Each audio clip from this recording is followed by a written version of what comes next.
Hindi kaiba sa mga nakalipas na eleksyon, inaasahan na rin daw ng COMELEC ang mga insidente ng vote buying sa 2025. At imbes sa mga payment platform, mas personal ang posibleng magiging abutan ng pera. Nakatutok si Maki Pulido. Ang bilihan ng boto parang singtanda ng halalan sa bansa at hindi maiiba sa parating na 2025 elections. Ini-expect natin sa darating na halalan, magiging talamak ang pamimili.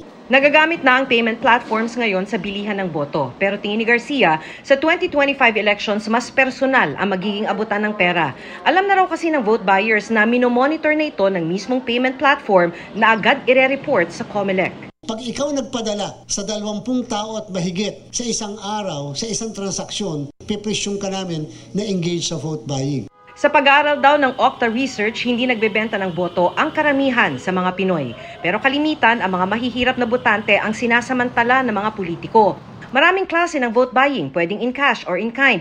At kalimitan, binubuhos ito sa mga huling araw bago eleksyon, ayon sa political analyst na si Ranjit Rai.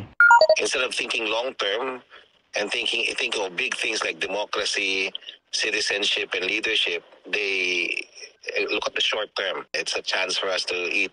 Mas madalas daw na boto ng buong pamilya ang binibili. Talamak daw ito sa local level o para sa mga posisyon halimbawa ng councilor, mayor, governor o congressman. There's a package given to the family to vote or not to vote. Certain communities and barangays that are not favorable, local politician will try to either prevent them from voting or encourage them to vote. Sabi ng COMELEC, pinahihina ng vote buying ang integridad ng eleksyon.